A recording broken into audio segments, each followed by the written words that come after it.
अस्सलाम वालेकुम दोस्तों, मैं हूं अज़र काज़मी और आप देख रहे हैं काज़मी अली का।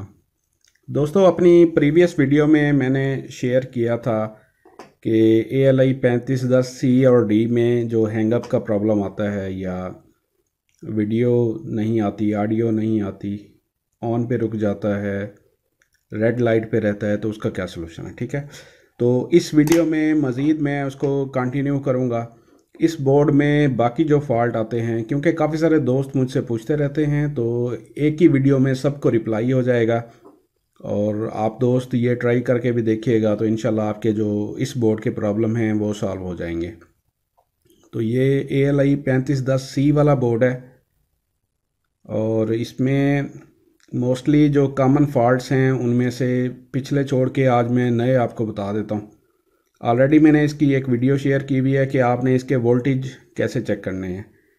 तो इसमें जो बाकी कॉमन फॉल्ट हैं, सबसे ज़्यादा दोस्त इसमें पूछते हैं कि ऑडियो चली गई है, इसकी नहीं आ रही, RCA पे HDMI पे दोनों पे नहीं मिल रही होती। और इसमें ख़ुसूसी तौर पे RCA पे, क्योंकि लोग ज़्यादा ये ऑडियो वीडियो यूज़ करते हैं तो उनको टीवी पे नहीं मिल रही होती, वीडियो नहीं मिल रही होती। ठीक है जी, ऑडियो हो गया, वीडियो हो गया। दूसरा इसमें जो फॉल्ट आता है वो डाइजेक का फॉल्ट आता है, डाइजेक काम नहीं कर रहा होता। और इसके अलावा इसमें वर्टिकल हॉरिजॉन्टल का फॉल्ट आता है।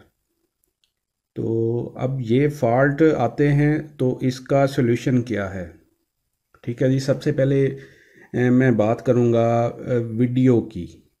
ठीक है जनाब, वीडियो सेक्शन जो है इसका, वैसे देखा जाए तो इतना कोई बड़ा बोर्ड नहीं है। ठीक है, मैंने आपको जस्ट आइडिया देना है, आप लोगों ने काम खुद करना है। तो ये RCA जो कनेक्टर लगे हुए हैं हमारे, इसके पीछे ये वाला जो पोर्शन है, ये वाला पोर्शन ये देखें तो ये सारा मेन चिप के साथ कनेक्टेड है। तो इसी पोर्शन को आपने चेक करना है। ठीक है, तो वीडियो अगर आप देख लें तो इसमें मोस्टली जो हम करते हैं या टेक्नीशियन हमारे दोस्त जो भी हैं करते हैं, वो क्या करते हैं कि यहाँ से बाईपास कर देते हैं, यानी ग्राउंड यहीं से ले लेते हैं और उसकी जो पॉजिटिव है वो यहाँ पे एक रेजिस्टेंस लगी हुई है R52, ये R52 रेजिस्टेंस लगी हुई है, तो इस पे कनेक्ट कर देते हैं तो उनको वीडियो मिल जाती है।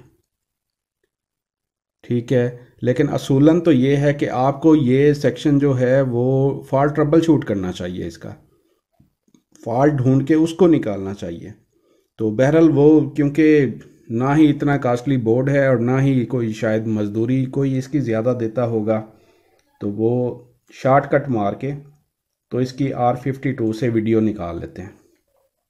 ठीक है, दूसरा इसमें एक कॉमन फॉल्ट ये भी है कि यहाँ पे आपको ऑडियो वीडियो पे वीडियो नहीं मिल रही होती, HDMI पे वीडियो मिल रही होती है, तो वो रेजोल्यूशन का फॉल्ट होता है। उसमें आपने करना क्या होता है कि HDMI अगर आपके पास है तो वो लगा के आप इसको रीसेट कर दें तो आपकी ऑडियो वीडियो पे भी वीडियो आपको मिल जाएगी। ये हो गया जी वीडियो का फॉल्ट।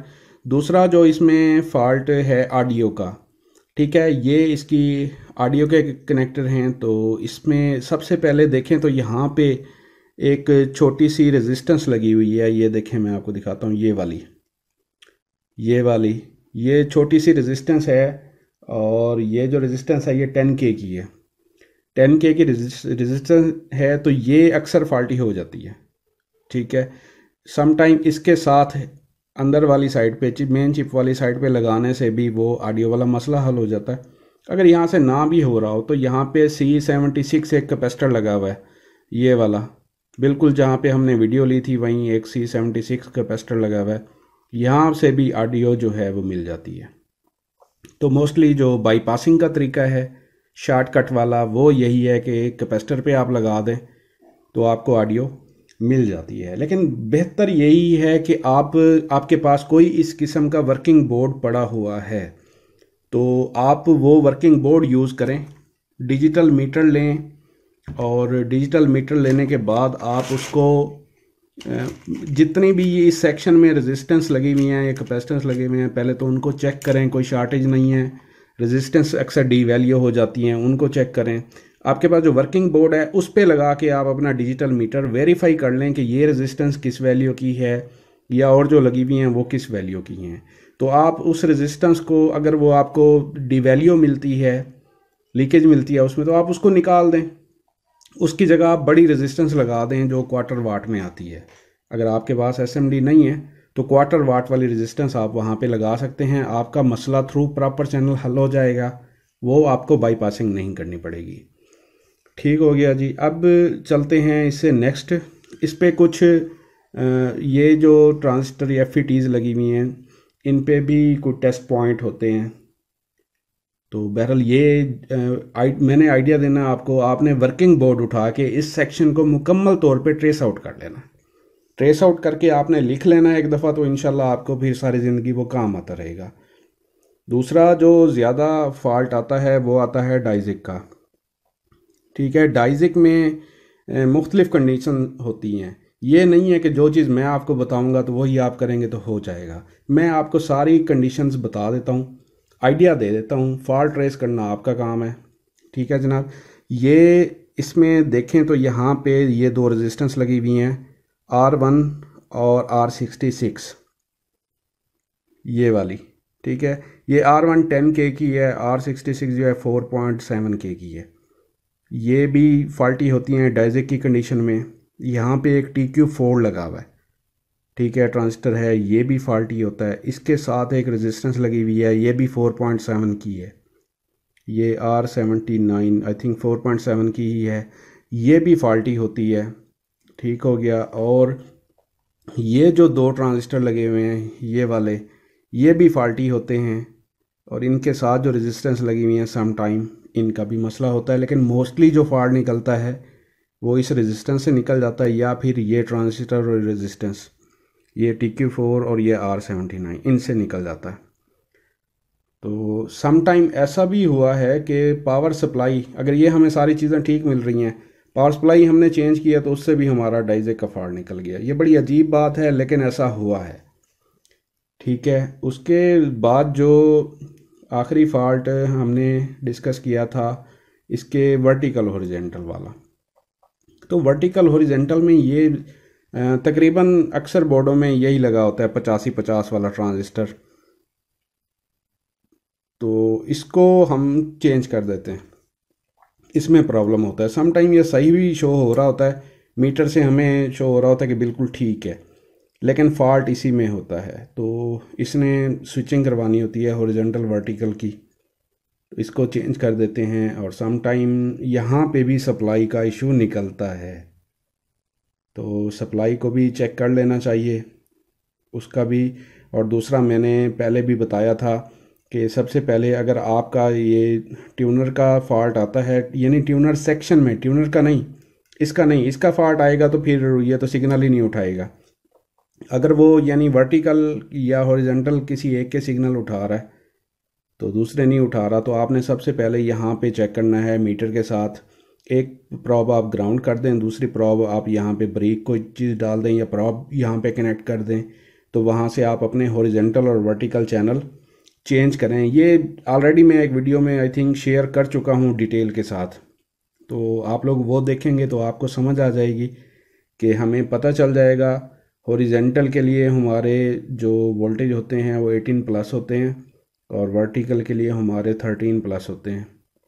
तो जो वोल्ट नहीं बन रहे वो चैनल भी ट्यून नहीं हो रहे होंगे, और जब आपका फॉल्ट निकल जाता है तो आपको डिश लगाने की भी ज़रूरत नहीं है, आपको वोल्टेज से ही मेजरमेंट करेंगे तो उससे ही अंदाज़ा हो जाएगा कि आपका फॉल्ट निकल गया है।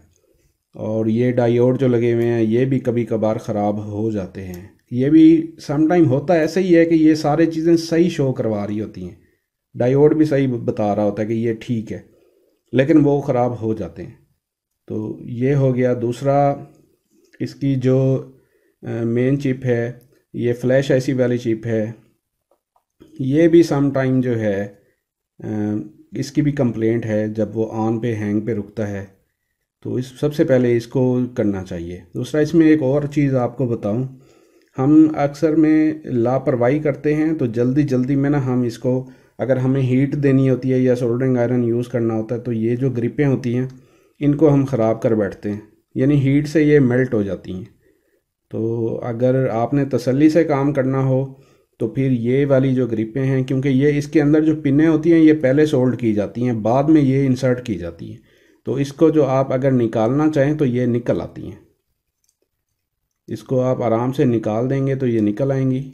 उसके बाद आप इसको जो है रीसोल्ड करें, हीट करें, जो कुछ मर्ज़ी करें। ये देखें ये निकल रही है, ठीक है। इसको इस तरह आप निकाल देंगे तो ये आपकी मेल्ट नहीं होती। ये सारी ग्रिपें बिल्कुल ऐसे ही होती हैं। तो ये थी दोस्तों आज की वीडियो। उम्मीद करता हूँ काफ़ी सारे दोस्तों के नॉलेज में इजाफ़ा हुआ होगा और इस वीडियो से बहुत सारे हमारे जो दोस्त हैं वो मुस्तफ़ीद होंगे। तो एक लास्ट वीडियो में मैं एक बात बताना भूल गया था। अगर मेन चिप को आपने रीसोल्ड कर दिया है, हीट कर दिया है, उसके बाद भी आपका रेड लाइट वाला प्रॉब्लम या जो कुछ देर चलने के बाद वो लाइनें सी आ जाती हैं, हैंग हो जाता है, वो प्रॉब्लम अगर आपका सॉल्व नहीं होता तो फिर रैम का इशू होता है। और ये एक मुश्किल सा इशू है क्योंकि हर बंदा इसको रिप्लेस नहीं करता। ये इसके नीचे बबल होते हैं, ये बीजीए चिप है, तो इसका उतारना और लगाना थोड़ा टफ़ है, लेकिन कुछ लोग करते भी हैं, सक्सेस भी होते हैं, और अक्सर लोग नहीं करते। तो फिर ये आपका बोर्ड जो है वो एक्सपायर है, फिर आप बोर्ड्स जो है मार्केट से न्यू परचेज़ कर लें। तो रैम के लिए मैं आपको एडवाइस करूँगा कि आप जो है रैम को अगर आपने हीट करना है तो इसको हीट ही किया जा सकता है, और कोई सलूशन नहीं है हमारे पास। तो हीट करने से पहले आप इसको अच्छी तरह पेस्ट लगा लें। पेस्ट लगाने के बाद बेहतर तो यही है कि इसको डायरेक्टली हीट ना दी जाए, क्योंकि ये बहुत स्लिम सी है, थिन सी है, तो ये अक्सर हीट से टेढ़ी हो जाती है, यूँ समझ। इसका तरीका ये होता है कि आप ना इस पे एक कॉइन रख लें, 2 कॉइन रख लें, ठीक है, वज़न रख लें थोड़ा सा। वज़न के लिए हमें वो छोटे कॉइन ही मिलते हैं 1 रुपए वाले, सिक्के सिक्के रख लें, कोई और चीज़ रख लें जिसके थ्रू इसको हीट भी पहुंच जाए और ये जो है टेढ़ी भी ना हो। तो उस वो रख के फिर आपने इसको हीट करना है, और इसको ज़्यादा हीट नहीं करना होता, ये आप जहन में रखिएगा, क्योंकि इसके नीचे जो बबल आईसी हैं वो पिघल के एक दूसरे के साथ जो हैं शॉर्ट हो जाते हैं, फिर आपकी कहानी ख़त्म। तो सम टाइम ऐसा हुआ है, इसको हीट करने से भी फॉल्ट हमारा निकल जाता है। ये थी दोस्तों आज की वीडियो। तो उम्मीद करता हूँ काफ़ी सारे दोस्तों के इल्म में इजाफ़ा हुआ होगा, और बाकी जो दोस्त क्वेश्चन कर रहे थे मुझसे बार बार, और ये कॉमन रूटीन के फॉल्ट हैं जो आ रहे होते हैं, उन सबको पता चल गया होगा कि हमने करना क्या होता है। आइडिया मैंने आपको दे दिया है, अब इस पे वर्क आपने करना है। डिजिटल मीटर से आपने सारी रेजिस्टेंस मेजर कर लेनी है। कैपेसिटर का तो आपको पता ही होगा, मोस्टली ऑडियो वीडियो का तो सबको पता होता है कि कैसे निकलती है। जिन दोस्तों को पता नहीं था उनके इल्म में आज इजाफ़ा हो गया होगा। तो आज की वीडियो यहीं तक थी दोस्तों। नेक्स्ट वीडियो तक के लिए अल्लाह हाफिज़।